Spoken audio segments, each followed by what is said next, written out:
Min-ho froze. His hand was inches from Mia's hair. He looked at Joon-Woo, searching for a bluff. He found none.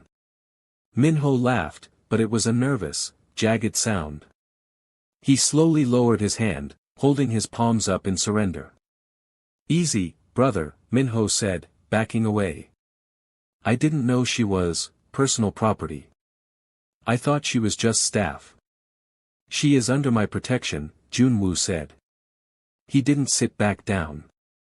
He remained standing, a wall of dark charcoal wool and suppressed violence. "And you are leaving now?" Min-ho sneered, adjusting his flashy white suit. He looked at Nia one last time, a look of pure malice.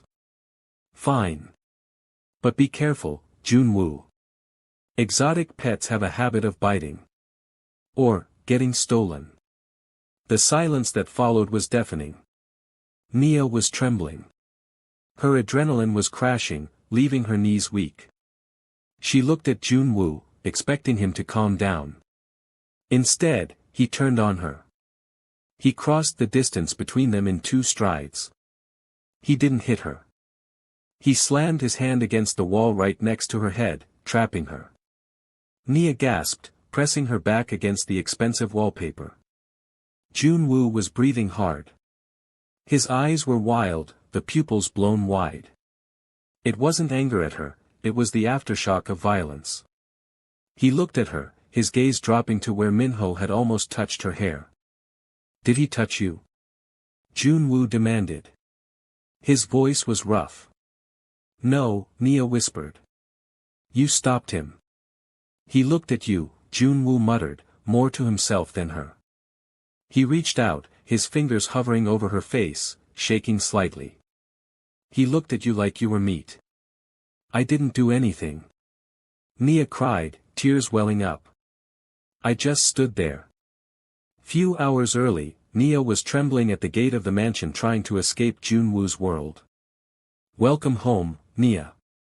The words hung in the air, heavy and suffocating. Nia watched as Kang Joon-Woo lowered the remote, the metal shutters now fully sealing the mansion from the outside world. The only light came from the crystal chandelier above them, casting long, distorted shadows against the walls. She expected him to drag her to a basement. She expected a cell. She expected shackles. Instead, he extended a hand. His palm was open, his long fingers pale and steady. "Your phone," he said softly. Nia clutched her bag tighter to her chest. "Why?" "Because in my house, we do not have distractions. And you, Nia, you are going to need to focus." He didn't raise his voice. He didn't move to take it by force. He just waited.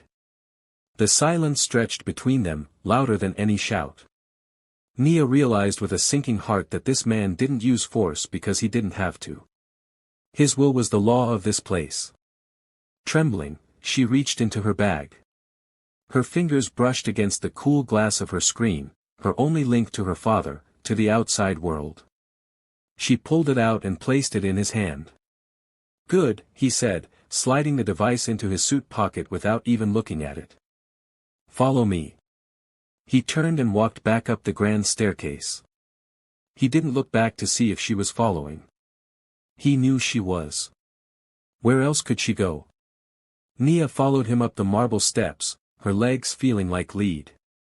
They passed the forbidden west wing doors and moved down the east hallway. He stopped in front of a white door and pushed it open. "This is your room," he said. Nia stepped inside and gasped. It wasn't a servant's room. It was a suite. A king-sized bed with silk sheets, a vanity made of white oak, and a walk-in closet filled with clothes.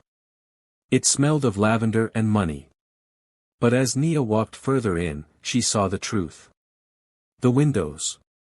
They were floor-to-ceiling glass, offering a stunning view of the rainy Seoul skyline. But when she touched the glass, it was thick, cold, and unyielding. Reinforced. Bulletproof. And there were no handles. "It's a gilded cage," she whispered, turning to face him. Joon-Woo leaned against the doorframe, watching her reaction with unreadable eyes. It is a safe haven. As long as you remain obedient, you will have every comfort. You will eat well. You will sleep well. You will be safe. And if I'm not obedient? Nia asked, her voice shaking. Joon-Woo's expression didn't change, but the temperature in the room seemed to drop. He reached out and touched the lock on the door. Then you will learn that there are worse things than being locked in a golden room, he said. Dinner is at 8. Do not be late. He closed the door. The lock clicked. Nia ran to it, twisting the handle. Locked. She slumped against the wood, sliding down to the floor as the tears finally came. She was a prisoner in a palace. The next 24 hours were a blur of silence. Nia didn't sleep.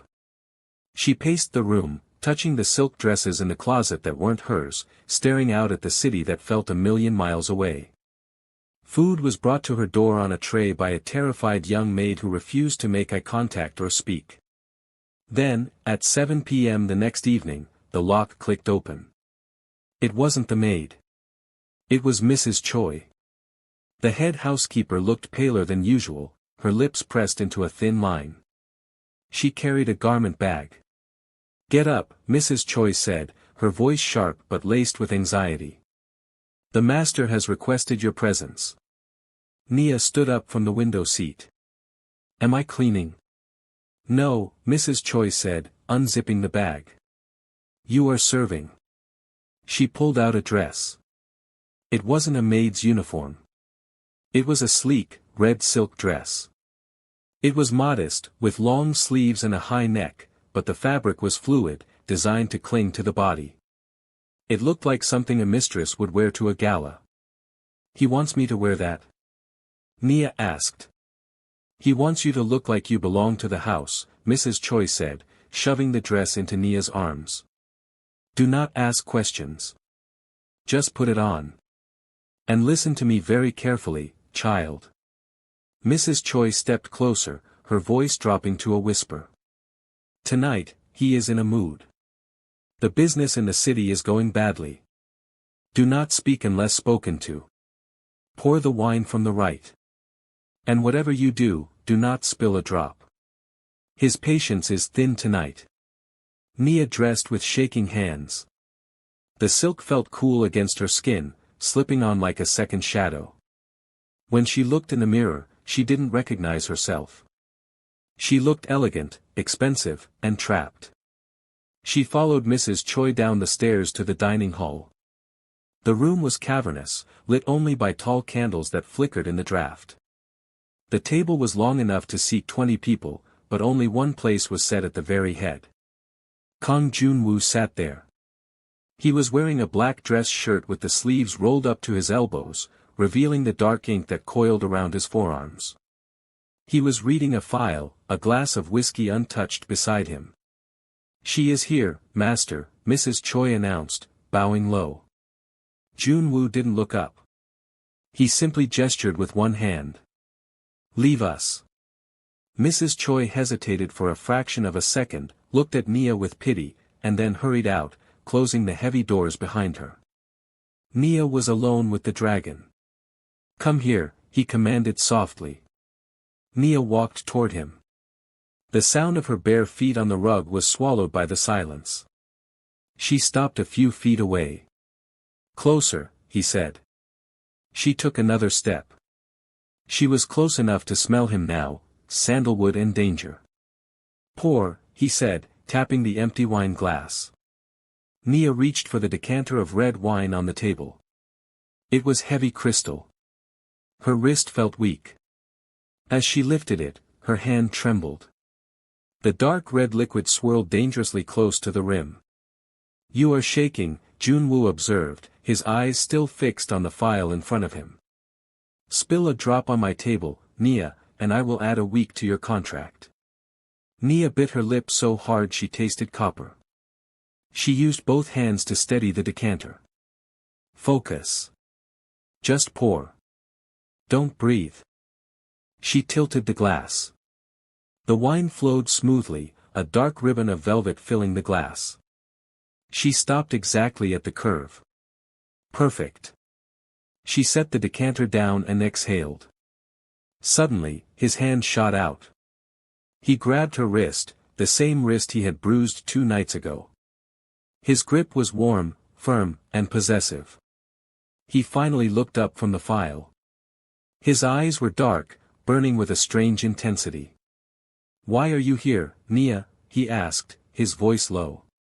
I'm working," she stammered, trying to pull her hand back, but he held fast. "No," he corrected. "Why are you in Korea? Why did a girl like you leave her home to come to this cold city?" "I wanted to study," she whispered. "I wanted to be an architect. I wanted to build things." Joon-Woo laughed softly, a dry, humorless sound. He ran his thumb over the pulse point of her wrist, feeling her heart hammer against his skin. "You wanted to build," he mused.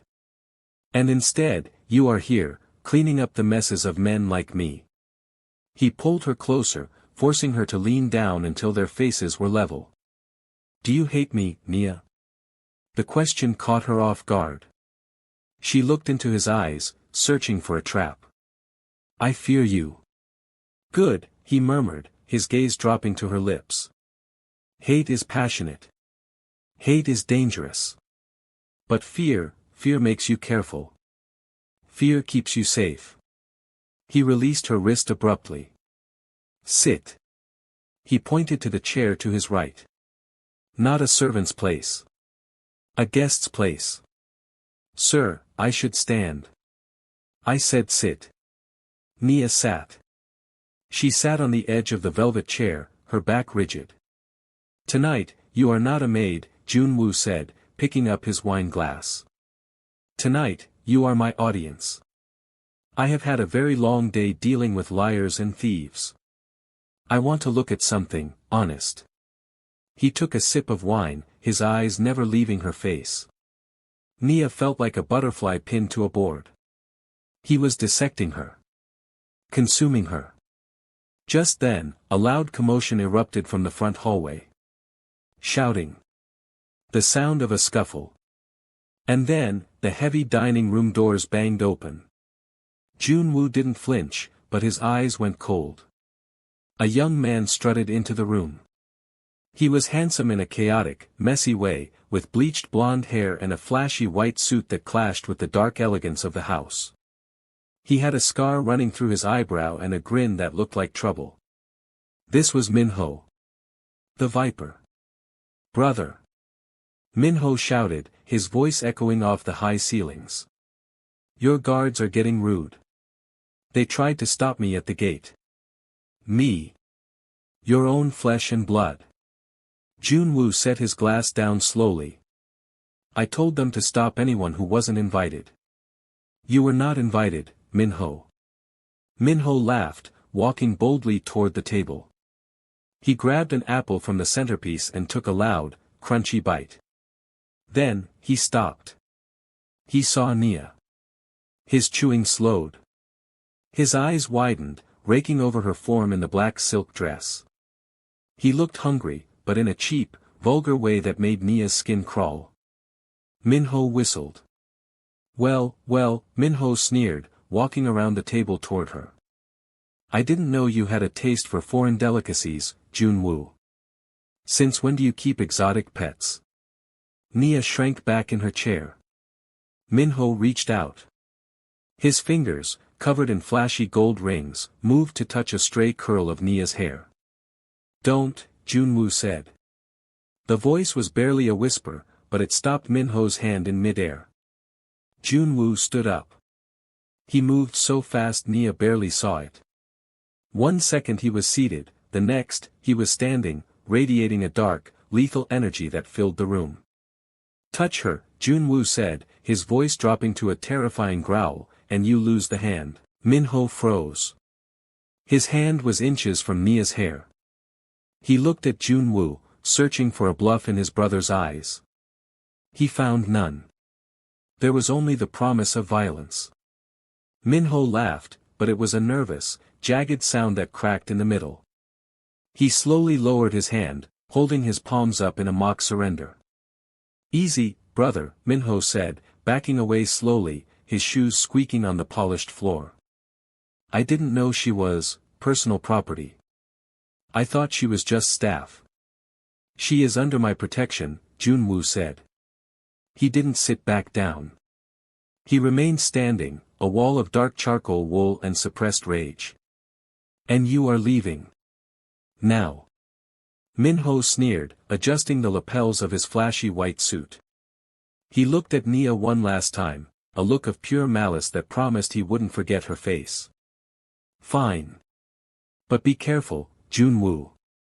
Exotic pets have a habit of biting. Or, getting stolen."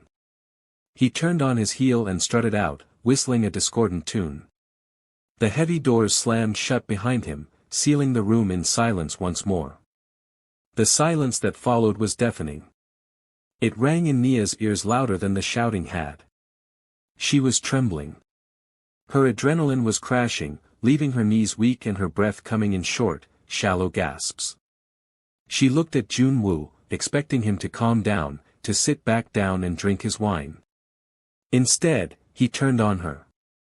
He crossed the distance between them in 2 long, predatory strides. He didn't hit her.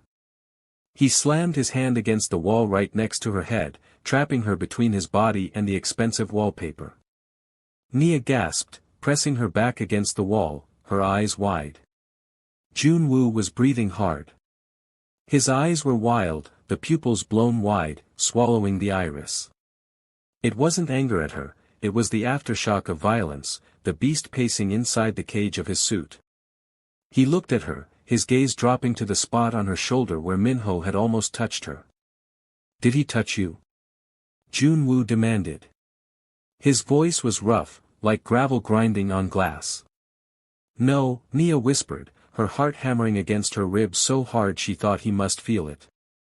"You stopped him." "He looked at you," Joon-Woo muttered, more to himself than her. He reached out, his long fingers hovering over her face, shaking slightly with restrained energy. "He looked at you like you were meat." "I didn't do anything." Nia cried, tears finally welling up in her eyes. "I just stood there. I did exactly what you told me to do." "I know," Joon-Woo said. He leaned in, his forehead resting heavily against the wall next to hers. He closed his eyes, fighting for control. "That is the problem, Nia. You exist. And that is enough to start a war." He pulled back, his mask of cold indifference sliding back into place, though the heat in his eyes remained. He grabbed her hand, not gently, but not painfully. "Come with me." "Where?" Nia asked, stumbling as he pulled her toward the door. "To see the truth." He dragged her down the winding corridors of the mansion. They passed the kitchen, past the library, and stopped at a heavy steel door at the end of the hall. He punched in a code. The door hissed open. The room inside was dark, illuminated only by a wall of glowing blue monitors. It looked like a command center. Maps of Seoul, stock tickers, and dozens of security feeds flickered in the gloom. The air smelled of ozone and electricity.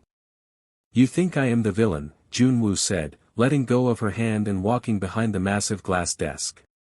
"You think I am keeping you here because I am cruel. Because I enjoy watching you suffer in a gilded cage." He typed a rapid command on his keyboard. One of the large monitors in the center of the wall flickered and changed. "Look at screen 4, he commanded. Nia looked. The screen resolved into a clear, live video feed. It showed a dusty, sun-drenched street. People were walking by in brightly colored clothes. In the center of the frame was a modest shop with a faded sign hanging above the door, Adeyemi Fabrics. Nia gasped, her hands flying to her mouth to stifle a scream. That's my father's shop. In Lagos." "Look closer," Joon-Woo said, his voice void of emotion. Nia squinted at the screen. Standing across the street from the shop, leaning against a parked car, were 2 men. They stood out. They were wearing dark suits in the heat, smoking cigarettes, their eyes fixed unblinkingly on the shop door. Who are they? Nia asked, a cold horror creeping into her veins that had nothing to do with the air conditioning. They work for Min-ho, Joon-Woo said. The man who was just in my dining room. The man who looked at you with such hunger. Nia felt the room spin. She gripped the edge of the desk to keep from falling. Why? Why are they watching him? Because Min-ho isn't stupid. He knows I have a new guest, Joon-Woo said, walking around the desk to stand beside her. The blue light from the screens cast sharp shadows across his face, making him look like a statue carved from ice. He thinks you are my weakness. He has men watching your father, waiting for a signal. He turned to face her fully. If you leave this house, Nia, if you run, Min-ho will assume I have discarded you. He will assume you are no longer under my protection. He leaned down, his voice dropping to a whisper that sent shivers down her spine. And if you are not under my protection, those men will enter that shop.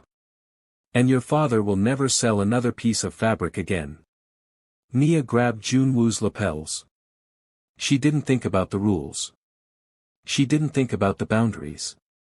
She just grabbed him, bunching the expensive fabric of his shirt in her fists. Stop them. Tell them to leave him alone. Please. I cannot control Min-ho's men, Joon-Woo said calmly. He didn't push her away. Instead, he covered her trembling hands with his own large, warm ones. But I can control the narrative. As long as you are here, as long as you are mine, they will not touch him. They fear me too much to strike while you are in my house. He paused, letting the implication hang in the heavy air between them. So tell me, Nia, he said softly, his thumbs brushing over her knuckles. The gate is unlocked. If you want to leave, you can go. You can fly back to Nigeria tomorrow. I will not stop you. He looked up at the screen where her father was unlocking the shop door, completely oblivious to the killers watching him from across the street. Do you still want to quit? Nia looked at the screen. She looked at her father, small and fragile in the distance. Then she looked up at the dragon standing in the shadows, the man who held her life, and now her father's life, in his hands. She realized then that the cage wasn't just glass and steel. It was fear. And he held the only key. No, she whispered, her voice cracking. A single tear rolled down her cheek. I'll stay. Joon-Woo smiled. It wasn't a kind smile. It was a small, victorious thing, sharp as a blade. Good choice. Oh my god. He just checkmated her. Nia thinks she is staying to save her dad, but did you see the way Joon-Woo looked at her when he slammed that wall? I think he wanted her to stay for other reasons. But wait, did Joon-Woo send those men to watch her dad just to scare her? Or is Min-ho actually that dangerous? This is getting messy. If you want to find out what happens in episode 3, hit that like button right now. Let's get to 2,000 likes and I will drop the next part tomorrow. And tell me in the comments, is Joon-Woo protecting her, or is he manipulating her? Subscribe now and turn on the bell. The game is just beginning.